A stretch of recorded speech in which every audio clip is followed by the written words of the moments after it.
Welcome everyone. मैं हूँ रिया।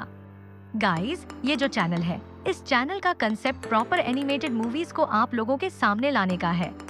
जो मूवीज आप लोग नहीं देख पाते हैं या फिर जो मूवीज आपके लिए अवेलेबल नहीं हो पाती हैं, हमारी पूरी कोशिश रहती है कि वो मूवीज हम आप लोगों के सामने लेके आ सके। आप लोगों की डिमांड एनिमेटेड के साथ में एनिमे की भी काफी ज्यादा हो रही थी। उसी डिमांड को देखते हुए अभी हम लोग एनिमे स्टार्ट करने वाले हैं। एपिसोड के स्टार्टिंग में हमें अंधेरा दिखाया जाता है, जहाँ पे एक लड़का कंटिन्यूअसली कहता जा रहा है कि आज मुझे मेरा घर इतना ज्यादा छोटा क्यों लग रहा है, बेसिन की हाइट कम क्यों हो गई है, फोर्स सीलिंग मुझसे टच क्यों हो रही है। और जब वो लड़का कांच के अंदर खुद को देखता है तो बुरी तरीके से घबरा जाता है। जिसके बाद कहानी 2 हफ्ते पहले शिफ्ट हो जाती है कि आखिर इन सारी चीजों की शुरुआत कहाँ से हुई। यहाँ पे हमें एक लड़का दिखाया जाता है जिसका नाम है पार्क ह्योंग सुक, जो कि हमारे इस एनीमे का मेन लीड कैरेक्टर है। उसे कुछ लड़कों ने घेर रखा था, जो कि उसे काफी ज्यादा बुली करते हैं क्योंकि वह मोटा था, भद्दा था। इसी के साथ में उससे पैसे भी मांगे जाते हैं। जब ह्योंग सुक के पास में पैसे नहीं थे देने के लिए, तो उसे बहुत बुरी तरीके से मारा जाता है। साथ ही में उसे कुत्ते और सुअर की एक्टिंग करने के लिए भी कहा जाता है। वहां पे जो दूसरे बच्चे खड़े थे वो भी ह्योंग सुक को बचाने की बजाय उसे मारने की बातें करते हैं। जो सबसे बड़ा हट्टा कट्टा लड़का था वो ह्योंग सुक को टॉयलेट के ऊपर ही फेंक देता है, उठा के। तू इस दुनिया के अंदर पैदा ही क्यों हुआ है। बेचारा ह्योंग सुक, जो कि एक मोटा सा लड़का था, वो अपने घर पे जाके काफी ज्यादा डिप्रेशन के अंदर रहता है कि आखिर उसके साथ ये सब चीजें क्यों हो रही हैं। वो तो ये चीजें डिजर्व भी नहीं करता। भूख लगने पे वो नूडल्स बना के खाने लगता है और साथ ही में एक गाना गुनगुना भी रहा था। उसकी एक बहुत ही प्यारी सपोर्टिव सी मदर है, जो कि उसे कहती है, लाओ लाओ ये काम मैं कर देती हूँ, मैं थोड़ी आने में लेट हो गई। इससे पता चलता है कि उसकी मॉम जॉब करती है। नूडल्स के ऊपर उसकी मॉम ने प्यार से अंडा भी रखा था। लेकिन ह्योंग सुक इस बात से भड़क जाता है कि आखिर इन्हीं चीजों के कारण आपने मुझे मोटा कर दिया है। आपने आखिर मेरी लाइफ में आज तक किया ही क्या है। मुझे इस स्कूल के अंदर नहीं पढ़ना है, मुझे स्कूल चेंज करनी है। जबकि उसकी मॉम की कंडीशन ये नहीं थी कि वो ह्योंग सुक को नए स्कूल के अंदर भेज सके। वो उन सारी चीजों को शायद अफोर्ड नहीं कर सकती थी। इसी के कारण वो अभी ह्योंग सुक को मना कर देती है और कहती है, तुम नई स्कूल में जाओगे तो एडजस्ट नहीं कर पाओगे। ऊपर से तुम्हें दूसरे घर में रहना होगा। फिर तुम्हें तो तुम्हारे दोस्तों के भी याद आएगी।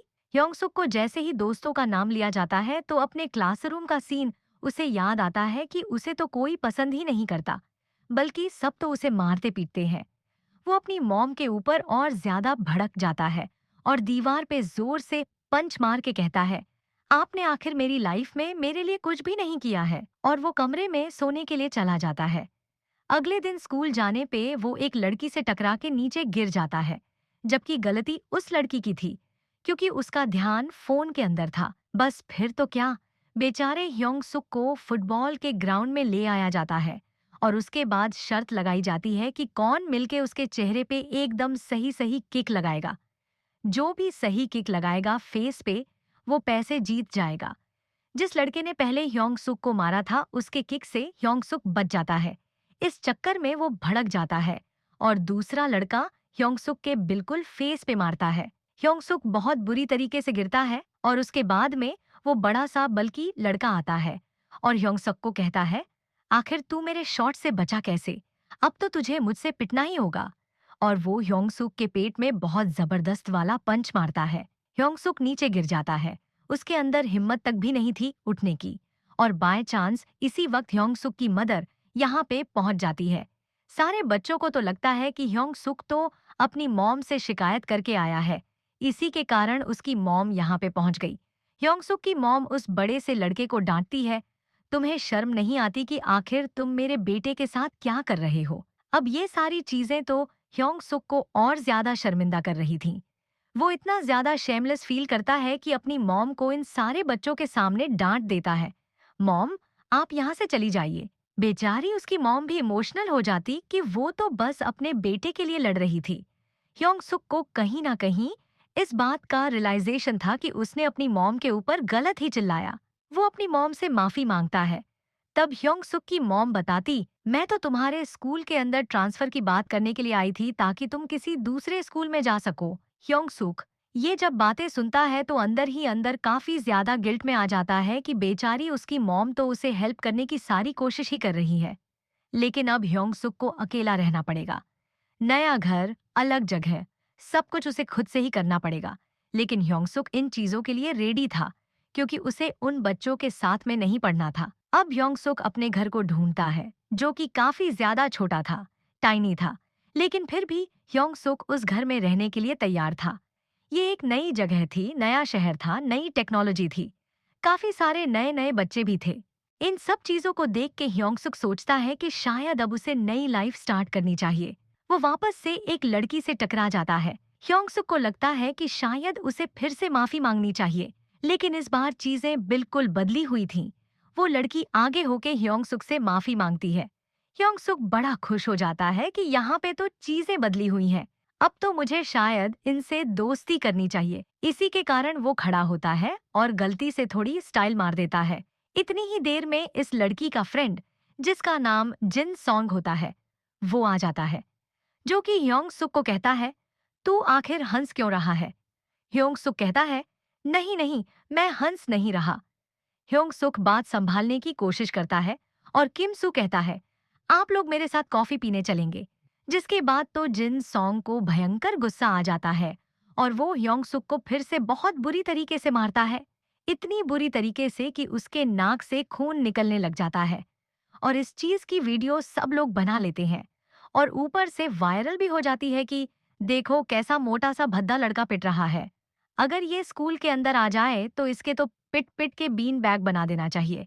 ह्योंग सुक घर पे आके वही सारी चीजें देखता है कि वायरल वीडियो के नीचे कितने कमेंट्स आए हुए हैं, सारे हेड कमेंट्स। लोग उसके लिए कितना गलत सोचते हैं। वो बेचारा ह्योंग सुक पहले अपने स्कूल से निकल के नए स्कूल में आया था और यहाँ आके भी उसके साथ में यही सारी चीजें हो रही थीं। वो कहता है, मैं भी एक इंसान हूँ। मैं ये सारी चीजें डिजर्व नहीं करता। मैं भी चाहता हूँ कि मेरे दोस्त हों। आखिर इससे अच्छा तो मैं मर ही जाऊं। रात होने पे वो सो जाता है, लेकिन जैसे ही वो रात के अंदर उठता है तो उसे सारी चीजें अलग दिखाई देती हैं। जैसे फोर सीलिंग उसके सर से टच हो गई है, बेसिन उसे नीचे दिखाई दे रहा है। और जैसे ही वो मिरर के अंदर देखता है तो काफी ज्यादा घबरा जाता है कि आखिर ये लड़का कौन है? ये मैं तो हूं ही नहीं। आखिर मेरी बॉडी को हुआ क्या है? वो अंदर जाता है भागता हुआ, जहां पे उसे अपनी असली बॉडी दिखाई देती है, जो कि इस वक्त सो रही थी। वो उसे उठाने की कोशिश करता है और इसी वक्त बॉडी यहाँ पे चेंज हो जाती है। जो ह्योंग सुक मोटा वाला था, वो उठ जाता है और कहता है, हाँ हाँ हाँ, देखो आज मैंने कितना अच्छा सपना देखा। जैसा भी था, लेकिन ये सपना बड़ा प्यारा था। मैंने अपने आप को एक हैंडसम हंक के अंदर देखा, लेकिन पलटते ही उसे अपना एकदम स्मार्ट रूप दिखाई देता है और वो उसे वापस उठाने की कोशिश करता है। यानी कि इसे साफ पता चल रहा था कि ह्योंग सुक की सोल एक टाइम पे एक ही बॉडी के अंदर रह सकती थी, जबकि यहाँ पे ह्योंग सुक की एक और बॉडी बन गई थी। ह्योंग सुक जब अपनी स्मार्ट वाली बॉडी के अंदर था, तो वो सोचता है कि शायद उसे पुलिस को बुलाना चाहिए या फिर एम्बुलेंस को बुलाना चाहिए। लेकिन उसी वक्त वो मोबाइल के अंदर वही सारे हेट मैसेजेस देखता है और सोचता है कि आखिर मैंने अपने असली वाले रूप को उठा भी दिया तो मेरी जिंदगी तो बेकार ही है। सारे लोग कल मिलके मेरी बहुत धज्जियां उड़ाएंगे, बहुत मजाक उड़ाएंगे। इससे अच्छा है कि मैं इस नए रूप को एक्सेप्ट कर लूं। नेक्स्ट स्कूल का था, जहां पे पता चलता है कि एक लड़का, जो कि इस स्कूल का सबसे स्मार्ट लड़का था और खुद काफी ज्यादा इस घमंड के अंदर रहता था कि उससे सुंदर लड़का इस स्कूल के अंदर है ही नहीं। वो जब चल के आता है तो उससे एक लड़का टकरा जाता है, जो कि उससे भी ज्यादा स्मार्टर था। स्कूल का हर एक बच्चा उस लड़के को देखता ही रह जाता है कि आखिर ये कौन लड़का है।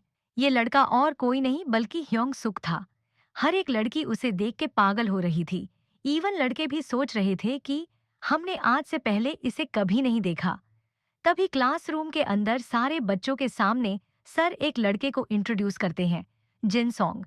इसी के साथ में किम सू, यानी कि जो स्टार्टिंग के अंदर जिन सॉन्ग ने मारा था, उसी लड़के के क्लासरूम के अंदर ह्योंग सुक भी आता है और सारे के सारे लोग बस उसे देखते ही रह जाते हैं।